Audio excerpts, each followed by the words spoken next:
So ito sa mga pang designs natin or pang kisame natin, PVC ceiling na. Hindi na tayo gumagamit ng or gumagamit pa rin tayo, depende pa rin sa choice or options ng mga clients natin.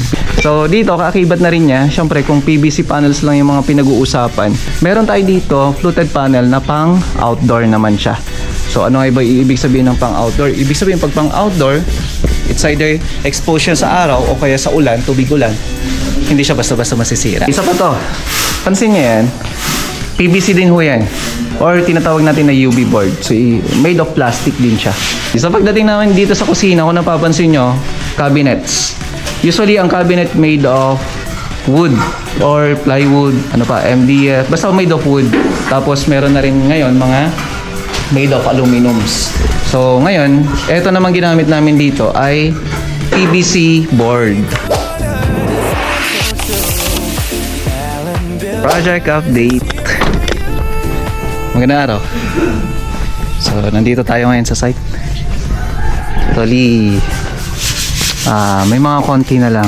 Ang pinakahuli lang talaga dito sa may labas na kung saan may mga kailangan pa kaming it's a touch up, retouch, ayusin at kailangan may polish.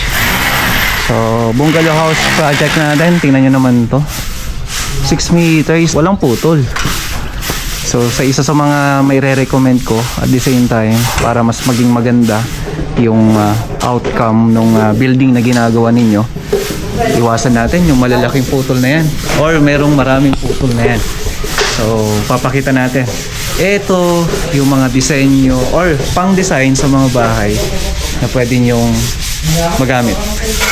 Kagaya nyan, example ko pa lang to, PVC panels, napaka-common to. Napaka-common sa lahat, alam na ng karamihan, kahit nga yung wala pang idea sa construction, napapanood niya na, may nakikita na siya mga ganito. Pero isang bagay lamang po na pwede natin pang design sa mga bahay natin to make it simple, to make it mas elegant, na hindi na kailangan na kung ano-ano pa ilalagay mo, hindi mo na kailangan maglagay ng maraming disenyo dyan para masabi na maganda. Pero dito, dahil bibigyan ko rin kayo ng update dito sa site, bibigyan ko na rin kayo ng tip kung ano yung mga designs, pang design na plastic na pwede mong gamitin sa mga bahay mo, dream house mo, proyekto mo at sa lahat na. So posible po yun, kahit na ikaw lang igagawa, pwede na. Kasi marami naman na hong mga tutorials, hindi lamang po sa YouTube, kundi nandito na rin sa nandito sa Facebook na rin natin at meron na rin dito sa YouTube natin. So isang bagay dito, example ko na lang to, PVC panel, 6 meters, walang putol.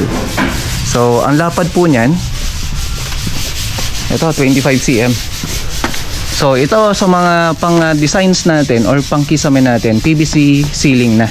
Hindi na tayo gumagamit ng or gumagamit pa rin tayo, depende pa rin sa choice or options ng mga clients natin. PVC panel na ang lapad nito 25 cm, tapos may 6 meters kami.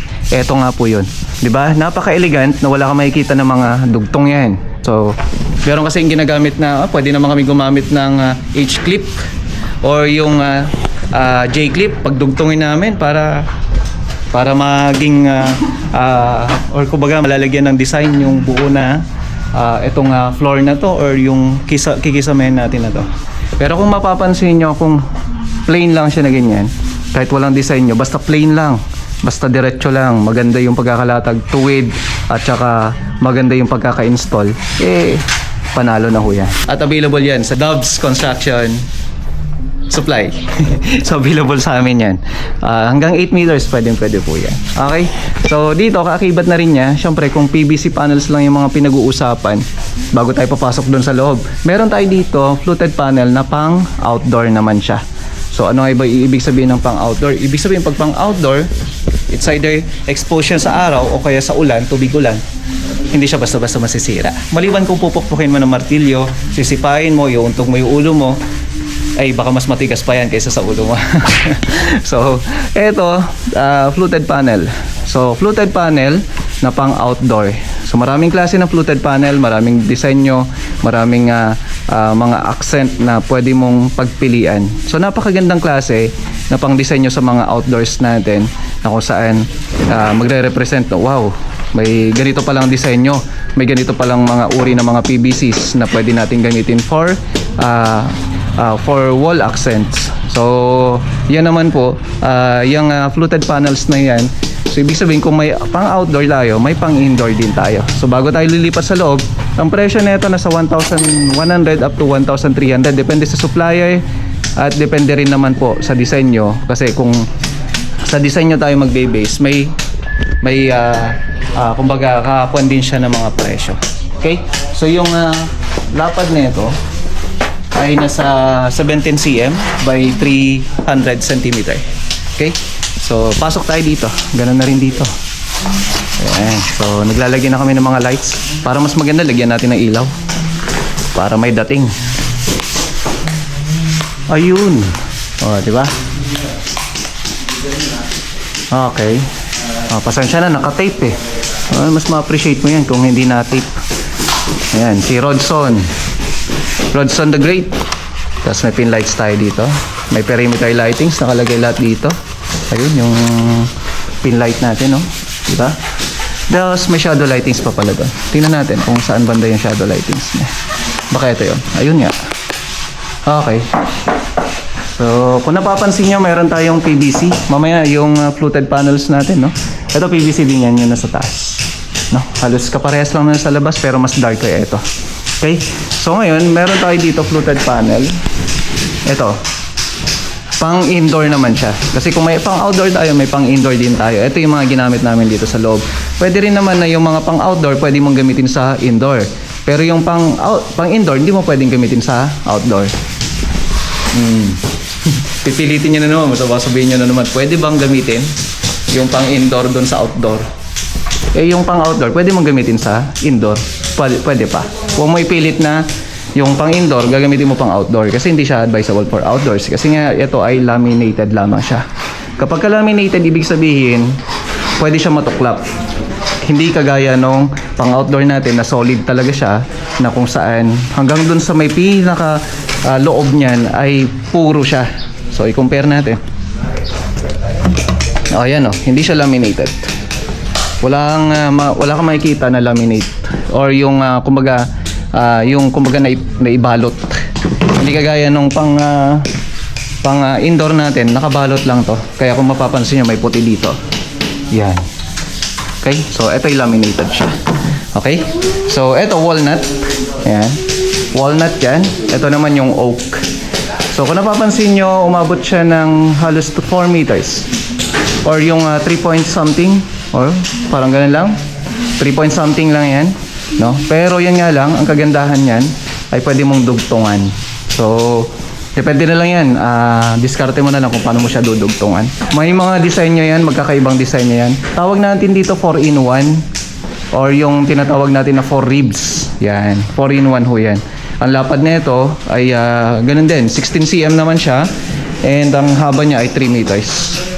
So, usually, ang nagdi-dispose ng 3 meters, tayo meron din yan. Pero yung kalimitan na iba or kalimitan sa iba ay ang meron sa kanila ay 2.9 lang. Okay? So ayun, fluted panel din yan. Red oak naman tawag natin doon. So kung napapansin nyo yung red oak na yan, nilagay namin dyan sa hallway. Isa pa to. Pansin nyo yan. PVC din ho yan. Or tinatawag natin na UV board. So made of plastic din siya. So, magkakaiba kasi yan eh. Basta made of plastic, ibig sabihin, hindi siya nasisira lang ng moisture or tubig-tubig lang. So, akala mo marble, no? Pero, isang bagay lang yan, UV board lang to.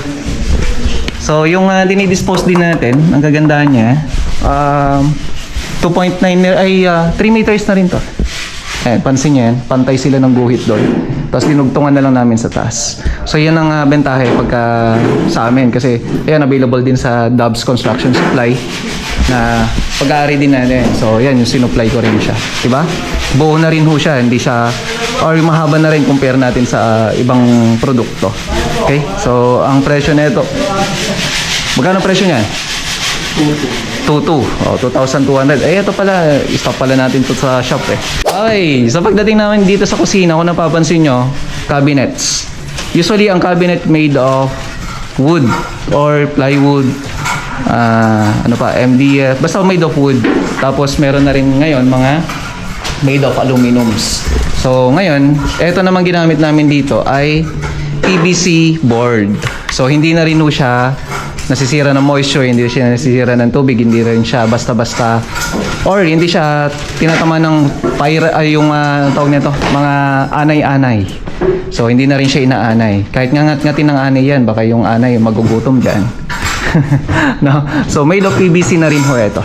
So ang PVC board namin available ang 3/4, 15mm, 12mm, 9mm, 6mm. Yun yung mga available sa atin. So usually yung ginagamit natin para sa mga kitchens natin, 18mm or yung 3/4. Okay? Meron din gumagamit ng mga yung ginagamit nila ay 15mm pero masyado na manipis yun. Okay? So lahat yan. Wala nang mga buhos-buhos to. Hindi na kami naglagay ng buhos na ito. Pansin nyo to. PVC board na to. Then, nilagyan na natin ng quartz. Ang quartz naman, 100% quality at saka matibay. Kaya, no hassle, no problem. Basic na lang at saka quality pa. Okay? So, yan pa yung mga ginamit namin dito. So, lahat yan ay PVC na ho siya. Plastic na. Made of plastic. Okay, pasok na rin tayo dito. Tingnan nyo to. Akala mo plastic eh. Diba? Made of wood. Wood naman to. Ayan. So, ang finish na ito, dead flat. So, mas prefer ko dead flat talaga. Para mas maganda siya tingnan. Mas aesthetic. Minimalist, I mean. Ayan. So, ito na yun. Fluted panels natin. So, yung main door, yung mga doors natin ay ayos na. So, actually, meron na yung mga kama ni madam, oh. Diba? Then, dito may doors na rin to. Okay. So, ceiling natin dito habang inaayos yung electrical natin. Pakita na rin natin. Diba? Kung pumasok ka, ang ganda. Simple lang siya pero ma-appreciate mo talaga. So, dito, ayan si Papa. So, ilagay na rin siya ng yung kanyang doorknob. So, ganun na rin dito. Okay. Ito, back door natin. Ayan. So, yung isang door. Ganun dito. Meron din tayong pintuan dito. Okay. Goods. So, pare-pares lang yung mga pinto natin. Tapos, tinatilisan na natin tong part na to. Kung gusto mo patayin ng bahay mo, gusto mo magpa-accent, gusto mo magpa-design, possible pwede kang kumuha ng mga ideas. Marami dyan sa social media. Lalo na yung mga ganito.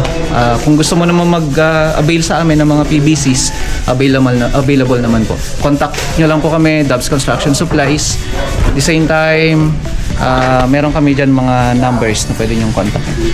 So, made to order itong mga to ha. Hindi available kaagad, no? Made to order itong lalo na yung mga mahaba na PVC. Okay? So, ayan. Hanggang 8 meters available sa atin.